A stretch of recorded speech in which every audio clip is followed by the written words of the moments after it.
Semua ya. Assalamualaikum warahmatullahi wabarakatuh. Waalaikumsalam warahmatullahi wabarakatuh. Selamat malam semua. Malam, Pak. Malam, Pak. Ini sebelumnya saya sharekan ini ya, sharekan video ya.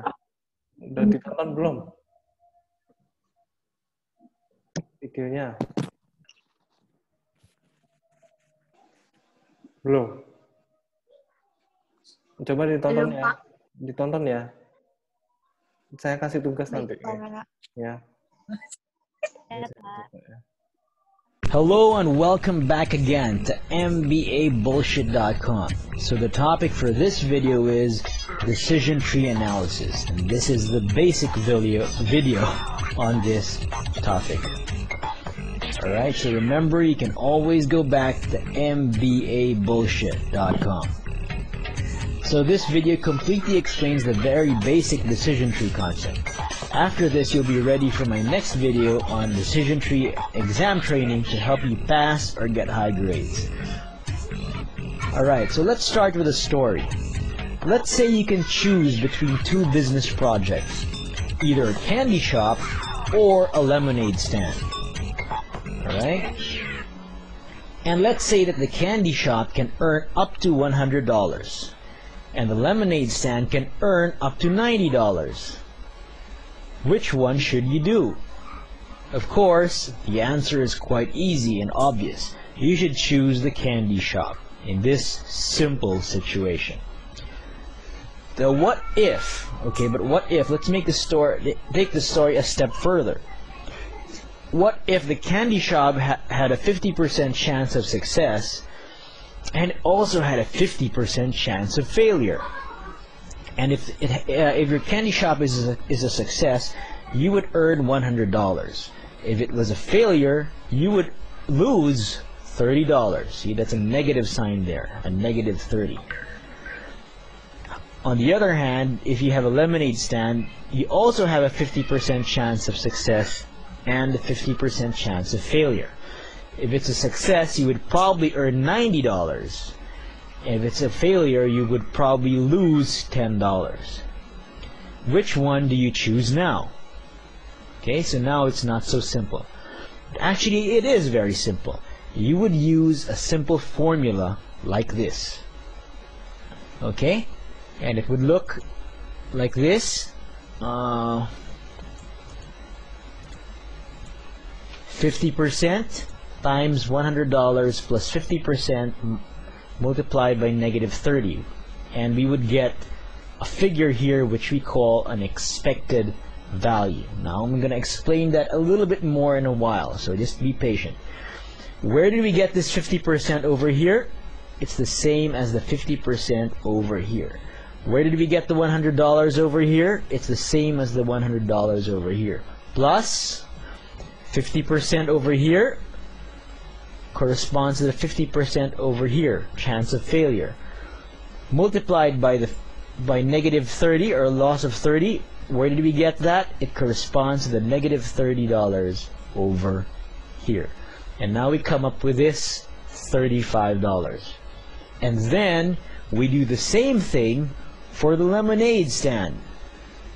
50%, okay, 50% chance of success, $90 that you would earn if it's a success, plus 50% chance of failure, multiplied by the loss of $10, which you would get if, or which you would have if your lemonade stand becomes a failure.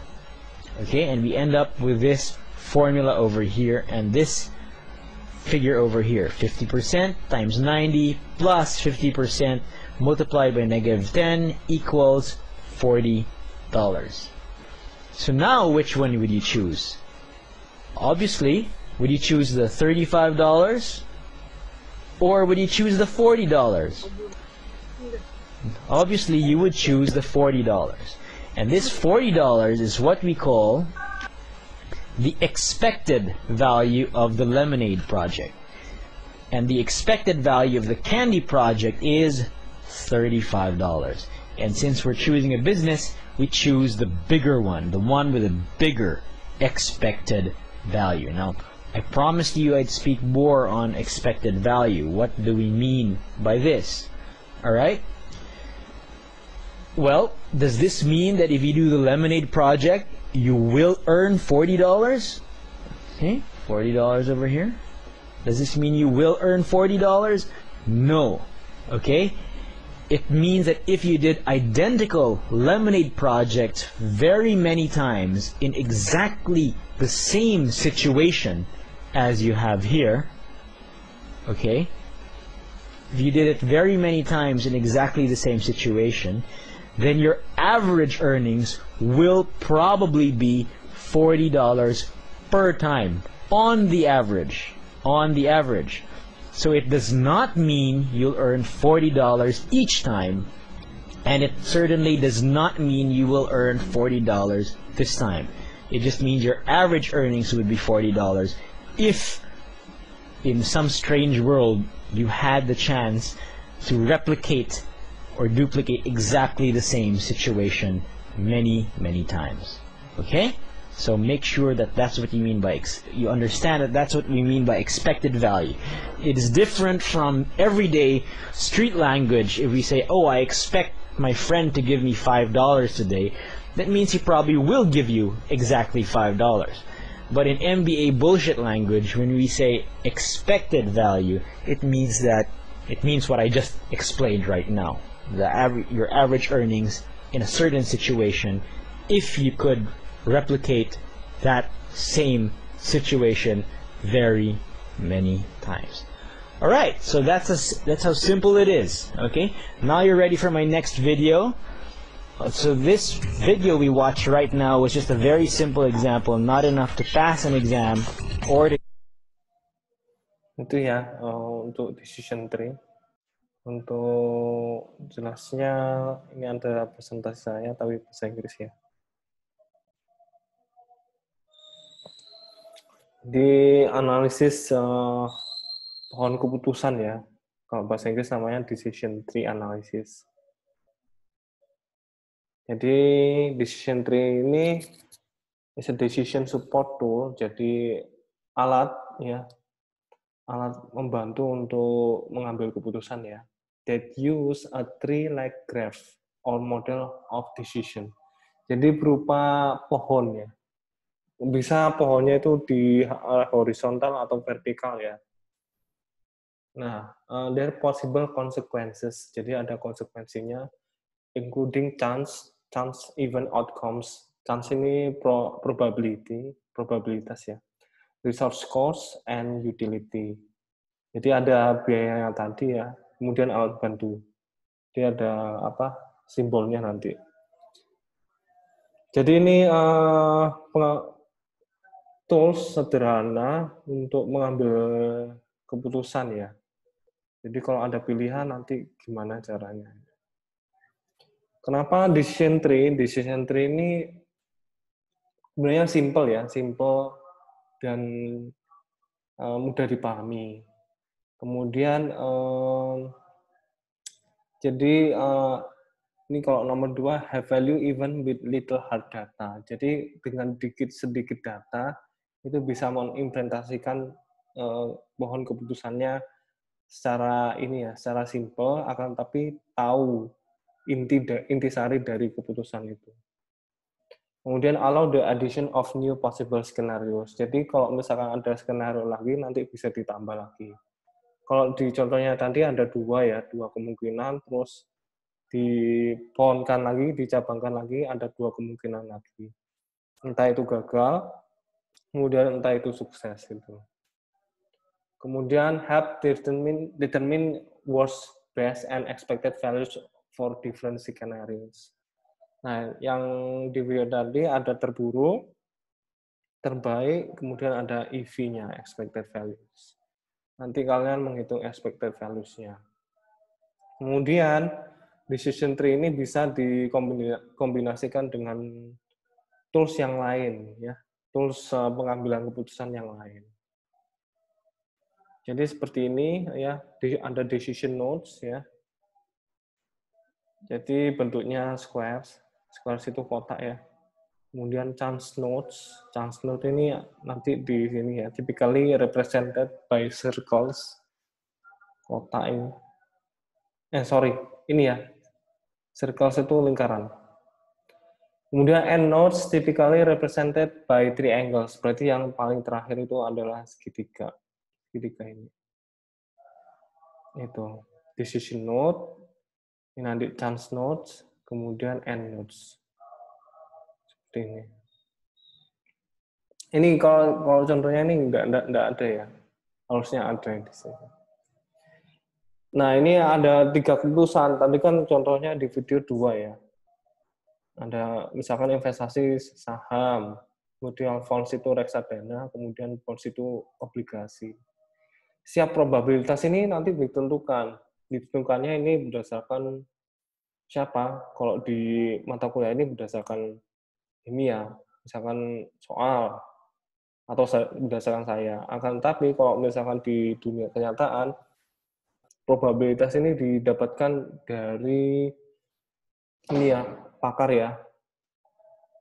Probabilitasnya misalkan, oh ini di pandemi ini investasi yang paling baik, probabilitas yang baik mana?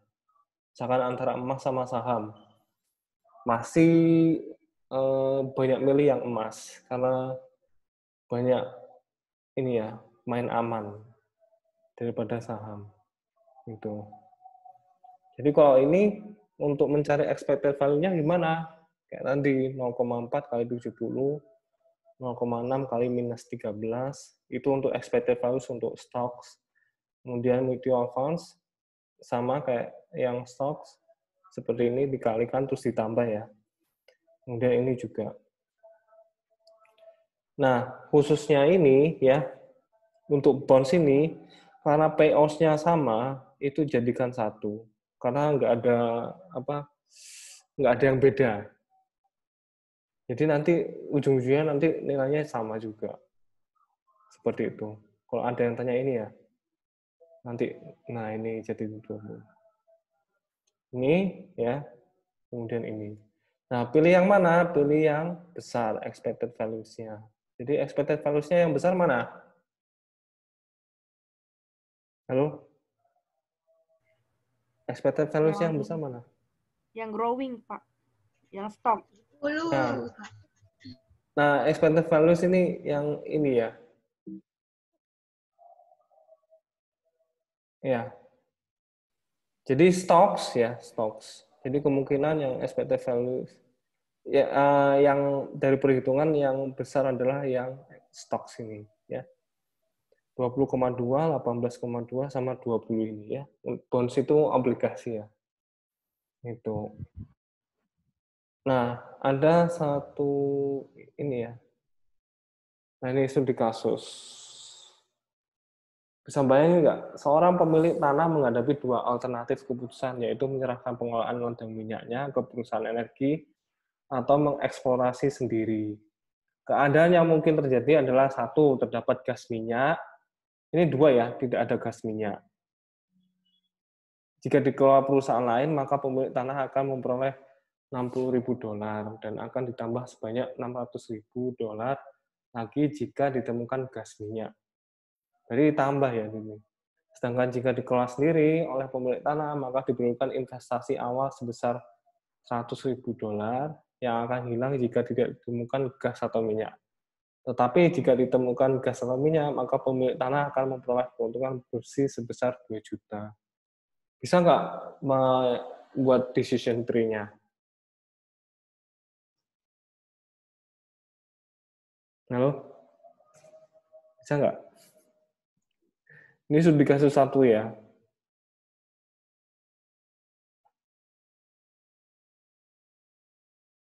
Ini kemudian studi kasus 2. Ini. Studi kasus 1 dulu deh, kerjain deh. Kuliah saya sampai sini aja sih. Nanti ini kan WA, by WA. Jadi nanti ini cabangnya itu ada 2 ya. Pertama ya,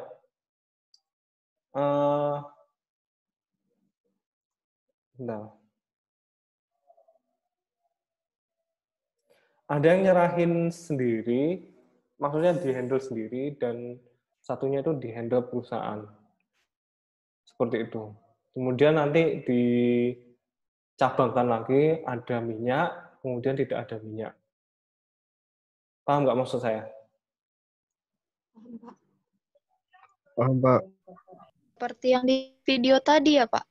Iya, seperti itu. Tapi kalian main logikanya sedikit aja di sini. Ya, itu.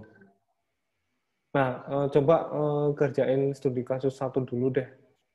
Untuk ini. Nanti saya kasihkan hasil dari saya. Untuk tulis ini ya, tulis tangan, kertas, kemudian kumpulin di learning. Bisa? Pak. Ya, Pak. Bisa? Bisa, Pak. Oke. Bisa, Pak. Nah, saya beralih ke materi selanjutnya ya, mengenai AHP. Tapi ini awal-awal aja ya. Awal-awal aja.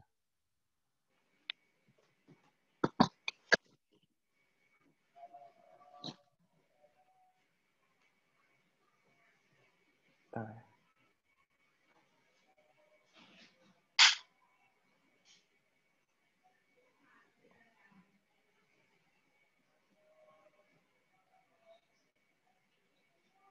Ada yang pernah dengar AHP enggak? Enggak? Pak. Enggak? Tidak, Pak. Oke, saya ini ya. Ini berbentuk PDF, nanti saya sharekan. Jadi AHP ini nanti hierarki ya, hierarki itu bertingkat. Analitik hierarki proses namanya. Kalau kalian nanti skripsi, saya sering membimbing untuk ini ya, untuk metode ini ya.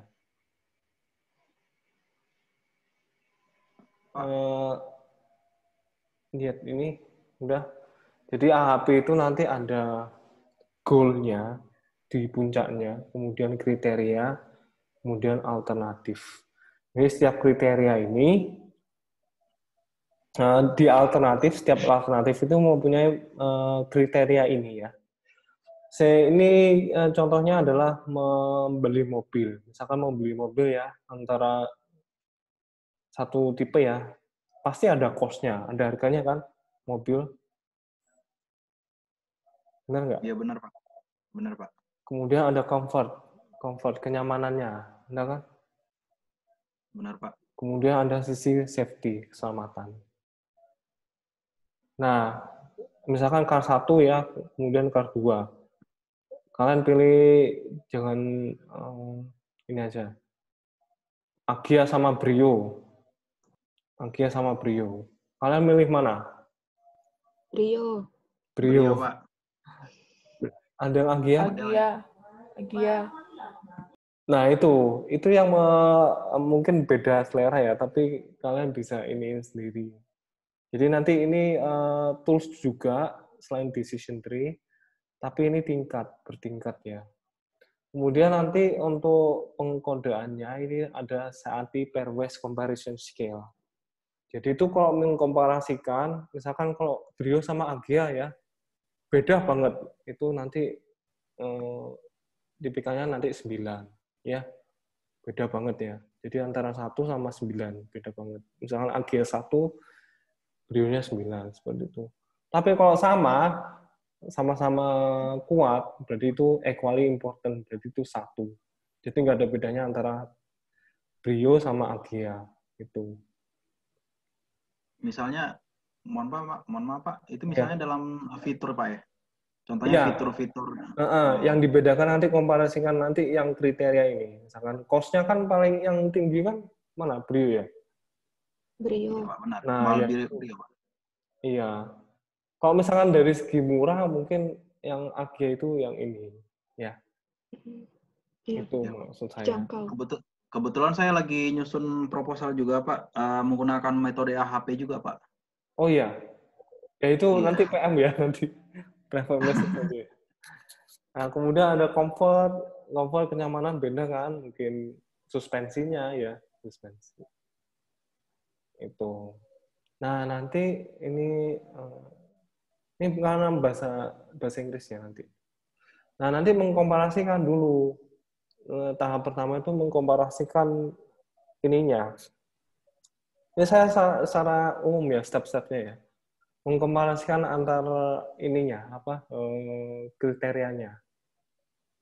Misalkan, mana sih yang lebih penting? Harga, kenyamanan, atau keamanan? Keselamatan. Mana? Kalau Indonesia paling Safety, harga. Pak. Nah, Safety number one. kalau orang Eropa Kenyamanan. mungkin safety ya, safety. Setelah safety nanti comfort. Kalau mungkin yang orang Indonesia paling mengutamakan cost dulu. Habis itu Iya, comfort, benar, habis itu Pak. safety. Terserah ya. Tapi nanti judgement-nya ini ya. Nah, kelemahan dari AHP ini judgement-nya itu bersifat subjektif. Jadi mengambil keputusan itu lebih ke subjektivitas. Akan tapi bisa jadi objektif jika kalian mengumpulkan beberapa expert ini ya.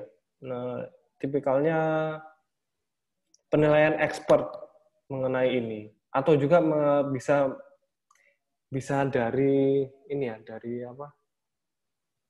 kuesioner. Kalau misalkan di penelitian itu, kuesioner itu dari responden terkait mobil yang tadi itu. Atau misalkan kalau ada skripsi ya, kalian komparasikan antara misalkan yang dealer itu, yang tahu ya. Misalkan dealer antara yang Toyota sama Honda itu. Yang isi yang mereka itu, karena sudah ahli dalam hal tersebut. Nah, setelah itu, ini nanti saya kasihkan Excel ya. Nah, ini yang membedakan ya, kalau misalkan di daerah kanan ini, kalau misalkan tinggi itu 7. Misalkan ya, saya ambil, ternyata cost sama cost kan sama kan, 1. Tapi cost sama comfort, lebih penting cost. Paham nggak? Belum mengerti, Pak. Belum mengerti. Misalkan saya menilai bahwasanya cost itu 7. Sorry. Ini ya saya komparasikan cost sama comfort ya. Jadi itu 7 banding 1. 7/1 ya. Tapi yang convert ke cost kebalikannya, 1/7. Paham Mbak maksud saya? Paham, Pak. Nah, kemudian cost ke safety itu 3. Akan tetapi comfort ke safety, cost ke safety ke cost itu 1/3. Kebalikannya. Ini kebalikannya yang sepertiga ini. Akan tetapi comfort ke safety itu comfortnya 1, safety-nya 3. Kebalikannya safety, comfort itu 3 dibanding 1. 3/1 ya. Itu maksudnya. Ini subjektif dari penilaian kita sendiri, Pak ya? Nah, yang saya katakan tadi, kalau bisa itu expert judgment. Kalau di beberapa penelitian itu dari yang kuesioner itu nanti dirata-ratakan dari responden ya, seperti itu. Oh, dari responden. Iya. Itu ya. Nah, ini nanti dibagi jadinya, kalau 1 dibagi 7 kan jadinya 0,143. Kalau sepertiga kan 0,33. Seperti itu. Ini nanti di sum ya, di sum. Seperti itu. Materi yang AHP ini kan karena sepertinya 2 minggu. Itu nanti lebih detail lagi. Nih, saya masukkan Excel-nya. Seperti itu. Nah, nanti ada normalize matrix ya, dinormalkan. Normalnya di mana? Bentar saya kasih ini ya. Saya hitung dulu ya.